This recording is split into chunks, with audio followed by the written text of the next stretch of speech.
Baik. Assalamualaikum warahmatullahi wabarakatuh. Nama saya Muhammad Hasbia Siddiqui dengan NRP 15202302302 bersama rekan saya. Karina Farhaniawan dengan RP 15 2023-007. Dan saya Naufal Ahmad Faujan dengan NRP 15 2023 192. Di sini kami akan mempresentasikan tugas akhir dari mata kuliah pemrograman berbasis objek, berorientasi objek. Ya, jadi di sini konsepnya adalah kita hmm, konsep webnya itu adalah International Innovation Platform. Jadi ini adalah website di mana kita tuh eh, bagaimana Renova?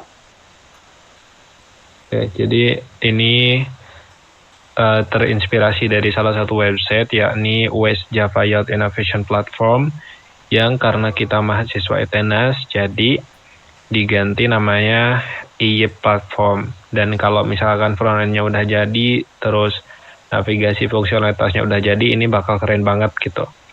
Namanya International Innovation Platform didominasi oleh warna orange yang di dalamnya kalau dia login sebagai user, dia akan bisa membuat beberapa fungsionalitas di dalamnya. Yang pertama contohnya di dashboard. Di sini akan ada informasi-informasi events yang memang ada gitu dan deadline-nya udah ditentukan juga, itu akan dimasukkan oleh admin. Lalu si user juga selain dari events itu bisa view si detail events-nya, lalu bisa register si events yang adanya, dan si jurnal itu nanti si user juga bisa journaling, atau kalau misalkan di sini Notion selakala kayak curhat-curhatan, notebook itu di journaling. Nah, communities juga ini berarti masuknya UKM, komunitas atau himpunan di ITENAS nanti akan masuk ke sini. Daftar-daftarnya ada di sini, dan si user tuh bisa gabung komunitas, nanti diarahkan ke grup WA atau mungkin kontak person yang bisa diajukan. Lalu terakhir ada submissions. Di submissions ini si user bisa tambahkan submission atau pengajuan. Pengajuannya berupa apa? Bisa materi, bisa fasilitas, judulnya bisa ditentukan juga, gitu. Jadi nanti tinggal disubmit aja. Nah, sama kayak tadi user, di sini juga admin bisa ngakses dashboard, kayak event-event yang udah diselenggarain, Nah, ya bisa terus bisa gitu. uh, nge-approve jurnal gitu ya kan, Ray? Ya Kalau betul. nggak salah. Approve jurnal. Ya, Approve atau Ya, nge-approve nge-approve jurnal. jurnal. betul. Terus bisa mengelola si komunitas juga di sini. Kalau misalkan buat komunitas juga, terus bisa nge-approve si Submission. buat event-event yang masuk dari user di sini. Oh iya, iya, Oke, iya. mungkin lanjut Bi. Oke. Itu untuk front end ya. Eh, kita lanjutkan dengan back end ya. Dan back endnya di sini cukup cukup kompleks di sini. Jadi ada banyak sekali mulai dari config-nya, controllernya, DPO-nya, authorization-nya, exception, model entity ini pada dasarnya hanya berupa apa ya? Pada dasarnya ini isinya tabel apa? Tabel-tabel yang kita desain gitu atau database yang kita desain gitu, entity itu. Jadi kira-kira seperti ini kayak tadi misalnya user itu punya ID, lalu punya apa? Punya nama, punya name, password, email, tanggal lahir, gender. Oh ya saya hampir lupa tahu bahwa kalau nanti user sendiri juga bisa ngelihat yang namanya informasi akun tersendiri tuh. Dan kita tuh mau edit profil apa kita bisa nggak user tuh bisa ngedit profilnya sendiri dan ngehapus akunnya gitu kalau misalnya apa ya akunnya itu emang apa ya, informasi itu emang ingin lenyap dari itu ya gitu. Baik, selanjutnya balik lagi ke backend tadi. Di backend ini tadi kan dari model entity, terus kita masukkan repository.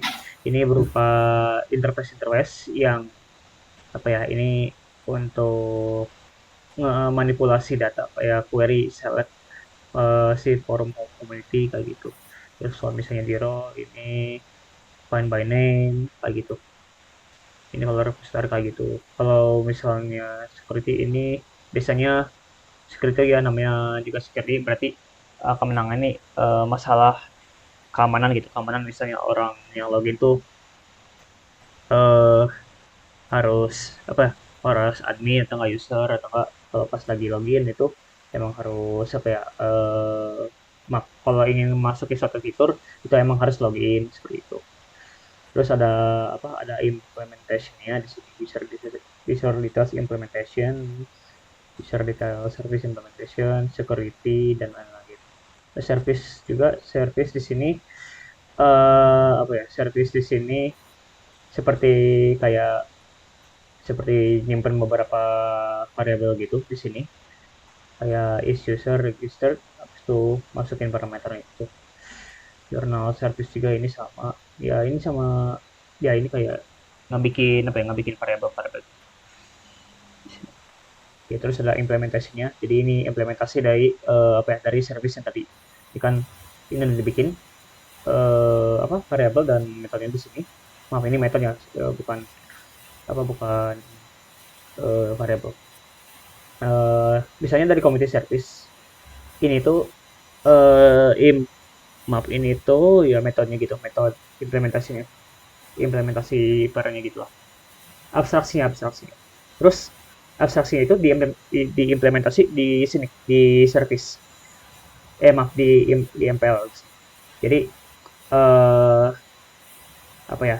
Di sini ada metodenya gitu. Misalnya community DTO find by ID. Kan kalau tadi di sebelumnya di community service ada tuh find by ID juga. Cuma nggak di apa disebutin isi-isinya. Emang itu eh implementasi itu. Jadi di isinya cuma di bagian implementasi di sini gitu. Dan tentu dilakukan override karena override itu kan jadi satu metodenya itu bisa banyak gitu. Metodenya bisa banyak dan tergantung gimana parameternya gitu. Kayak uh, kayak ini, kayak uh, ya kira-kira seperti itulah untuk service implementation. Ada override, transaksional, multi TO di sini, delete by ID, tuh, join community, leave community, issues member dan lain sebagainya. Begitu tuh. Itu tadi ya dari apa dari oh ya yang out saya belum jelasin sedikit. Out itu ya autentikasi di sini. Jadi ini untuk menangani request juga di sini sih. Kayak login request, lalu login response, register request, register response dan sebagainya. DTO, event registration seperti ini. Journal DTO, submission DTO, dan seperti itu. Registration ini login request, terus ini ada sign up request dan sebagainya. Controller di sini, controller ini yang penting juga controller itu isinya ya apa ya isinya kayak get, post, put sama delete. Ini semuanya dilakuin di sini gitu. Kayak misalnya di bagian misalnya jangan community, misalnya di home, bisa di home. Request mapping, jangan di home. Di submission, oke. Misalnya get mapping. Kalau misalnya role saya adalah admin, dia tuh bakal nampilin apa ya? Dia tuh bakal nampilin seluruh submission yang ada dalam database. Itu kalau saya role-nya adalah admin. Terus kalau misalnya saya pengen nyari ID-nya aja, nanti bakal dikasih lihat yang apa submission dengan ID segini gitu. Dengan syarat ya saya harus admin gitu. Terus di sini ada lagi ini statusnya aja get mapping get semua. Kayak put ini biasanya buat manipulasi data yang lebih ke ini sih lebih ke update. Jadi kayak saya mau nge-update data dari submission gitu. Misalnya saya pengen approve submission itu dilaksanakan lewat controller gitu. Selanjutnya ya itu saja sih untuk controller. Ya kira kayak gitu. Jadi kalau mau manipulasi data lewat sini. Mau baca data, mau hapus data, mau update data, mau bikin data lewat controller. Seperti itu. Lalu di sini ada data initializer dari config ya, dari config. Jadi ketika program ini dijalankan, pertama kali dijalankan, dia itu bakal ngebuat database ya. Dia itu bakal ngebuat database yang namanya itu adalah CRUD underscore if. Jadi itu tuh ada ini di sini nih. Ya, tuh create database if not exist CRUD underscore if gitu. Jadi dari data initializer ini baca gitu. Dan selain ngebikin database dengan apa ya, dengan model entity yang udah saya sebutkan tadi di sini, dia itu bakalan ngebikin entry entry baru dari tabel row sama tabel user. Kenapa? Karena gambarnya gini, kalau kita mau apa ya, kalau kita mau bikin sebuah aplikasi dan kita tuh mau menjadi apa ya, kita pengen punya akun yang bakal ngurusin semua hal gitu, semua hal dulu untuk awal-awal. Misalnya nanti kedepannya saya mau nambahin admin lagi, untuk mau nambah admin lagi, tapi untuk nambahin admin seperti itu, saya juga harus jadi admin kan gitu. Makanya awal-awal tuh pada saat program ini dijalankan kita bikin entry user baru, misalnya admin tuh, kayak gini, admin. Terus kalau perlu, sebenarnya ini bisa dibilang opsional, tapi kalau perlu ya kita gunain, kita bikin entry baru yang namanya regular user gitu. Ya, seperti itu. Oh ya, tambah lagi ini juga communities yang sebenarnya udah dibikin tadi, bukan dibikin, sebenarnya ada di sini. Communities tuh ada di sini. Dan ya, itu aja sih. Oh, ini juga ada events yang tadi sempat muncul di sini. Nah, ini dia. Ya, itu saja untuk back end ya mungkin saya ya. Ya, kira-kira itu saja sih untuk back end.